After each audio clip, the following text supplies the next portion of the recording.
हाल ही में नासा ने एक तस्वीर सोशल मीडिया पर शेयर की है। नासा के चंद्रा एक्स-रे ऑब्जर्वेटरी से ली गई तस्वीर ब्रह्मांड के अजीबोगरीब पिंड पल्सर की है, जो अब तक के सबसे धीमे पल्सर में से एक है। यह पिंड अपने आप में जितना भी अजीब हो, लेकिन यह तस्वीर उतनी ही खूबसूरत है। किसी ने इसकी तुलना गुलाब से की है, तो कोई इसको केवल एक खूबसूरत खगोलीय घटना मान रहा है। लेकिन जितनी यह तस्वीर रोचक है, उतने ही पल्सर भी रोचक पिंड होते हैं। दोस्तों, आज के इस सफर में हम ब्रह्मांड की सबसे मिस्टीरियस ऑब्जेक्ट्स पल्सर और न्यूट्रॉन स्टार्स की बात करेंगे, तो बने रहिए वीडियो के अंत तक। मेरा नाम है संजय और आप देख रहे हैं ब्रिलियंट बाइट यूट्यूब चैनल।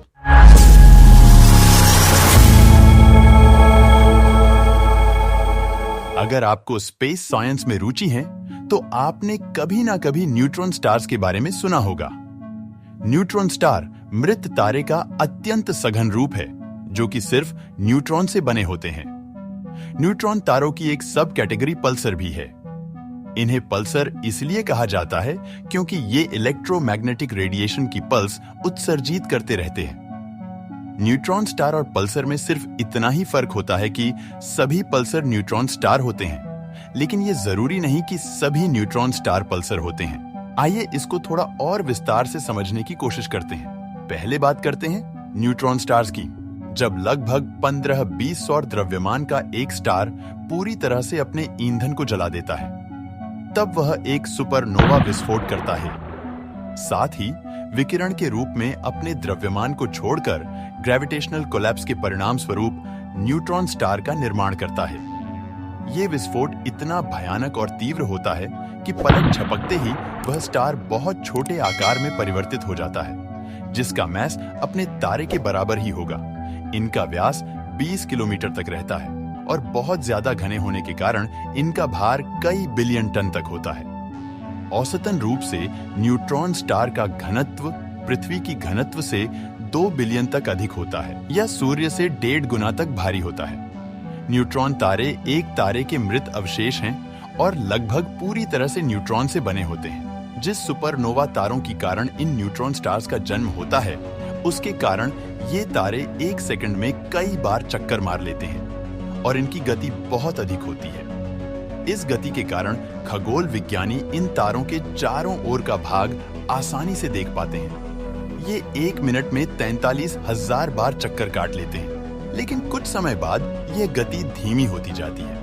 अगर कोई न्यूट्रॉन तारा बाइनरी स्टार प्रणाली का तारा रहा हो, जो सुपरनोवा विस्फोट होने के बाद बच गया है, तो जिस तारे की ओर न्यूट्रॉन तारा परिक्रमा कर रहा है, उन दोनों तारों के बीच गुरुत्वाकर्षण बल के कारण भार की अदला बदली होती रहती है। दोस्तों, हम आने वाली वीडियो में बाइनरी स्टार सिस्टम को समझेंगे और इसका डिटेल वीडियो बनाएंगे। हो सकता है आपके मन में एक सवाल आए कि क्या हमारा सूर्य न्यूट्रॉन स्टार बन सकता है? जैसा कि आपने अब तक देखा, न्यूट्रॉन स्टार बनने के लिए एक तारे का द्रव्यमान हमारे सूर्य के 15 से 20 गुना तक होना चाहिए, तभी वह न्यूट्रॉन स्टार बन सकता है। तो इसका मतलब हमारा सूर्य न्यूट्रॉन स्टार नहीं बन सकता। लेकिन जब ये मरेगा, तो यह एक सफेद बौने तारे के रूप में परिवर्तित हो जाएगा। सफेद बौने तारा या व्हाइट ड्वार्फ स्टार भी न्यूट्रॉन तारों के जैसे ही होते हैं, लेकिन इनका घनत्व न्यूट्रॉन स्टार से काफी कम होता है। पृथ्वी के साधारण वातावरण में यह घटना असंभव है। एक परमाणु में काफी इलेक्ट्रॉन और नाभिक के बीच काफी सारी खाली जगह होती है, जो कि 4 मूलभूत बलों में से एक विद्युत चुंबकीय बल के कारण होती है। ये बल इलेक्ट्रॉन को नाभिक से दूर रखता है। जब यह विद्युत चुंबकीय बल कार्यशील होता है, तब तक तारा सिकुड़कर न्यूट्रॉन तारे के आकार में नहीं आ सकता। लेकिन तारे का द्रव्यमान बहुत ज्यादा होने पर गुरुत्वाकर्षण बल विद्युत चुंबकीय बल से ज्यादा प्रभावी हो जाता है। इन्हीं कुछ क्षणों में विद्युत चुंबकीय बल टूट जाता है और गुरुत्वाकर्षण के दबाव में इलेक्ट्रॉन प्रोटॉन से मिलकर न्यूट्रॉन बना देते हैं, और जो भी कुछ बचता है वह सिर्फ न्यूट्रॉन तथा एक अत्यंत सघन न्यूट्रॉन तारा जन्म लेता है। आइए जानते हैं न्यूट्रॉन तारों के कुछ रोचक गुणधर्म के बारे में। नए बने न्यूट्रॉन तारे का तापमान 1 ट्रिलियन केल्विन तक होता है। जैसे ही न्यूट्रॉन तारों से न्यूट्रिनो का उत्सर्जन होता है, तो कुछ वर्षों में ही यह तापमान गिरकर 10 लाख केल्विन तक आ जाता है। इस तापमान पर न्यूट्रॉन तारों से केवल एक्स किरणें उत्सर्जित होती है। न्यूट्रॉन तारे का घनत्व नाभिकीय घनत्व के पैमाने पर होता है, जो कि 10 की पावर 17 किलोग्राम प्रति मीटर क्यूब है। न्यूट्रॉन तारे का एक चम्मच पदार्थ का द्रव्यमान गीजा के पिरामिड से 900 गुना अधिक होगा। न्यूट्रॉन तारों का चुंबकीय क्षेत्र अत्यधिक शक्तिशाली होता है। न्यूट्रॉन तारों का एक विशिष्ट वर्ग होता है जिसे मैग्नेटार कहते हैं, जिसका चुंबकीय क्षेत्र 1000 अरब टेस्ला के पैमाने पर होता है।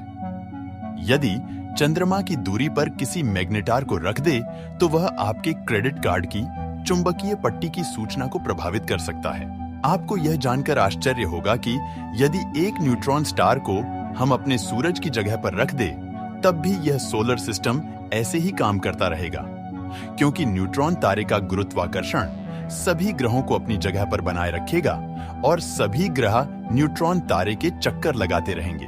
न्यूट्रॉन स्टार कितने शक्तिशाली होते हैं, आप इसका अंदाजा इस बात से लगा सकते हैं कि यदि आप एक छोटे कप में पृथ्वी पर उपस्थित सभी मनुष्यों को संकुचित करते हैं, तो टोटल डेंसिटी न्यूट्रॉन स्टार के घनत्व के समान होगा। न्यूट्रॉन तारे हमारे सूर्य के द्रव्यमान का लगभग 1.5 गुना है और इस प्रकार अविश्वसनीय रूप से बहुत घने हैं। न्यूट्रॉन स्टार के पदार्थ के बस एक चीनी जितना क्यूब का वजन पृथ्वी पर लगभग 10 करोड़ टन के बराबर होगा। आइए अब बात करते हैं पल्सर की। ये भी न्यूट्रॉन तारे होते हैं, लेकिन इनमें एक खास विशेषता होती है। पल्सर अंतरिक्ष में 2 अत्यधिक ऊर्जा वाली तरंगें उत्सर्जित करता है, जो कि उसकी चुंबकीय अक्ष के पास सघन होती है। यह चुंबकीय बल पृथ्वी के चुंबकीय बल से 10 खरब गुना ज्यादा शक्तिशाली होता है। ये तरंगें सामान्यतः किसी साथी तारे से प्राप्त किए पदार्थ की होती है, जिसमें कणों की गति को प्रकाश की गति के 20% तक त्वरित कर दिया गया होता है। पल्सर काफी तेज घूर्णन करते हैं, अधिकतर 1 सेकंड में 1 घूर्णन करते हैं। सबसे तेज पल्सर 1 सेकंड में 642 घूर्णन करता है और सबसे धीमा 4.5 सेकंड में 1 बार। यह फिजिक्स के law of conservation of angular momentum नियम के अंतर्गत होती है। इस नियम के अनुसार यदि कोई पिंड एक गति से घूर्णन कर रहा है और उस पिंड का आकार कम हो जाता है, लेकिन द्रव्यमान अपरिवर्तित रहता है, तब उसकी घूर्णन गति बढ़ जाती है।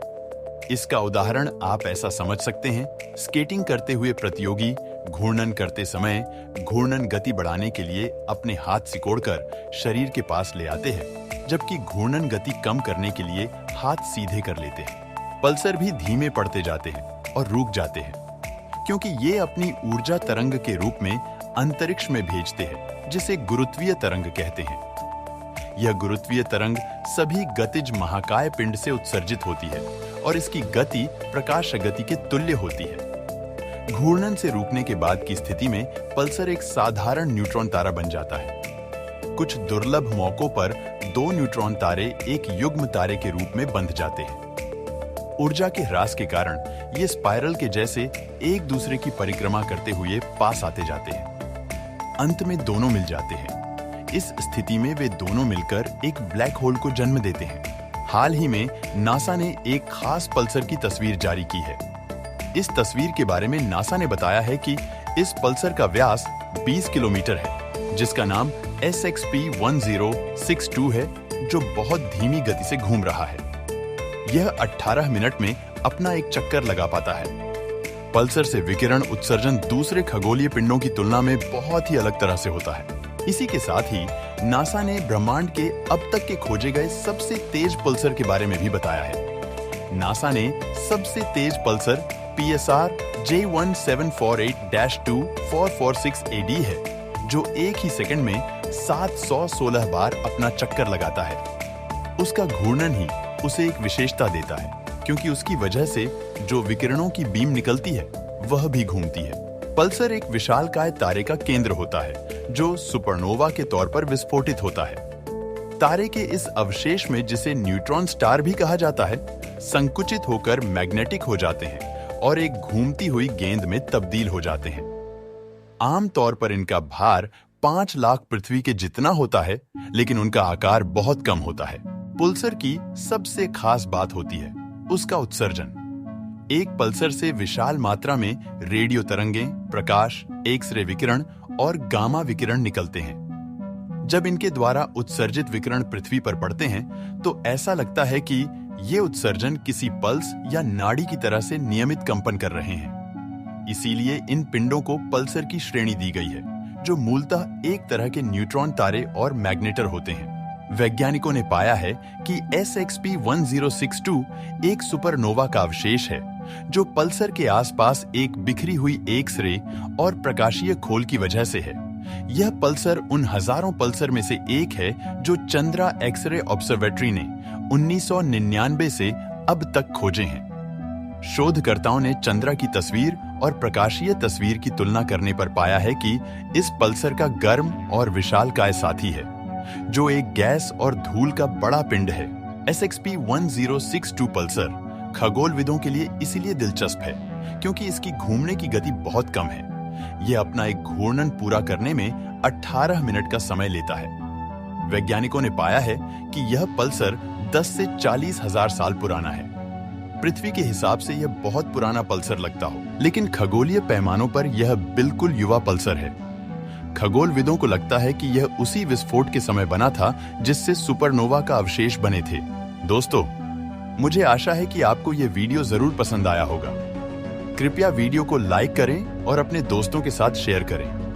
ऐसी ही रोमांचक वीडियो के अपडेट के लिए हमारे चैनल को सब्सक्राइब करें और बेल नोटिफिकेशन आइकॉन पर क्लिक करें। मिलते हैं अगली वीडियो में। जय हिंद।